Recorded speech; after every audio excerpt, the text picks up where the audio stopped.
We've called the book Donald Trump, God's Restrainer on the White Horse. The book's actually available now on Amazon and Kindle. We believe Donald Trump is the rider of this white horse. We've been looking at Donald Trump for quite a while now, but it only just reiterates everything when he got in to be president and his term finishes in 29. Okay, and we believe that's when the red horse is going to come into power, as soon as that restrainer is pulled out of the way.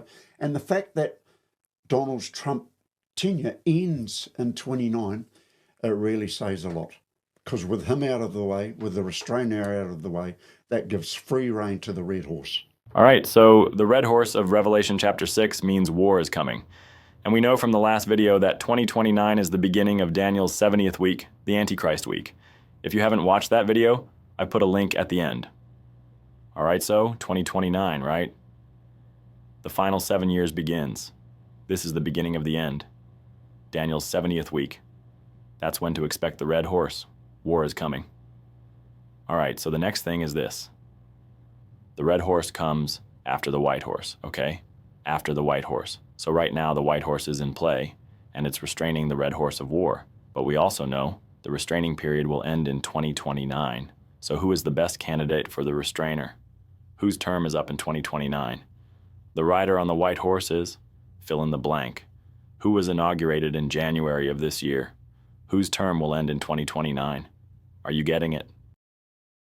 At the end of his term in 2029, this is when we would expect the signs of the red horse will be apparent. We know this through the timeline, that the Antichrist timeline starts then. As soon as Donald Trump's term ends, basically the restraining has finished, and you can imagine at that time the red horse is going to be bolting. So that's when trouble's going to start. And this ride of the red horse is all about war and destruction. This white horse is our last opportunity. It is our opportunity to find Christ and find salvation.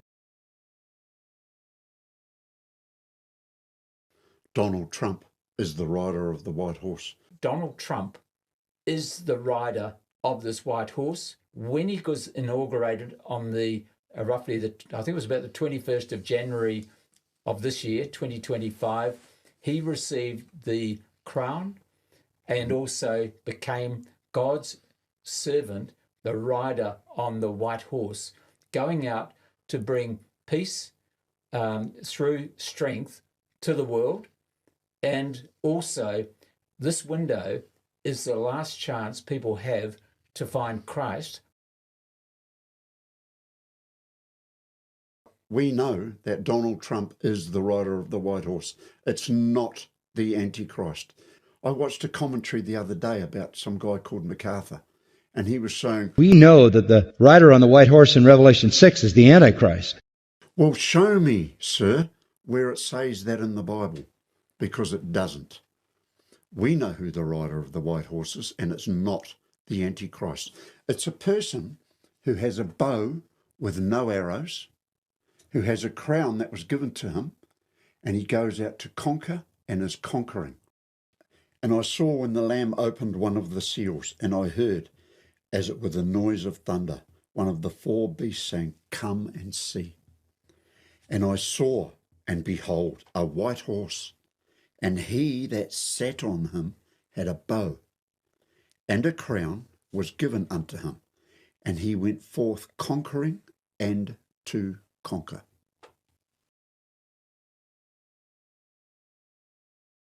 In fact, all the biblical references to a white horse are normally to do with righteousness, justice, and actually I can't see any references in the Bible to where a white horse is has got any bad characteristics whatsoever. In fact, Jesus comes riding on a white horse later on in the book of Revelation.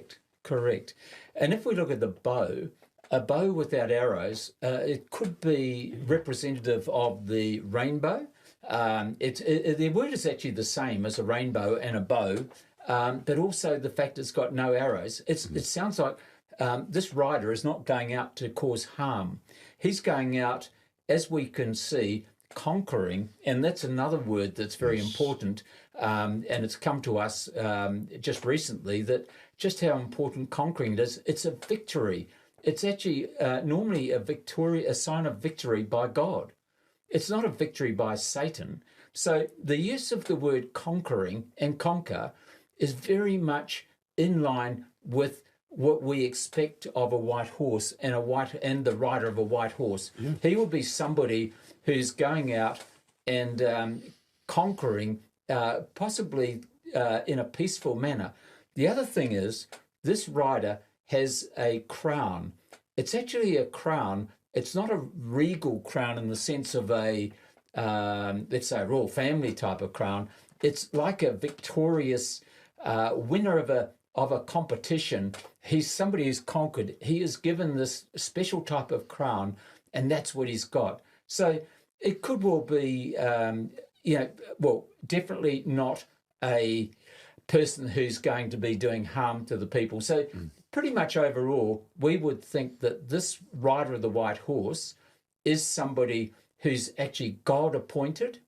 We would consider him to be on our side, going out. And I think at this stage, knowing the timelines that we do, we know Daniel's timelines, and we've explained these to you, that this is the last chance for people to actually get on board and put themselves or get their salvation right before the tough times begin, which will be in the start or in the time of Daniel's final week. If we can't understand something and we don't understand it properly, we won't address it. It's only when we understand things that we'll actually go out on a limb and actually get the word out there. So if you like what's happening here, if you've read the books, you've seen our podcasts, like and subscribe and comment. Yes, you must subscribe, because we're going to take you down on a journey on the end times. If you've got some questions, don't hesitate to leave them on as a comment, whether good questions, bad questions. Otherwise, we're happy to try and do our best to respond to you. Thank you very much.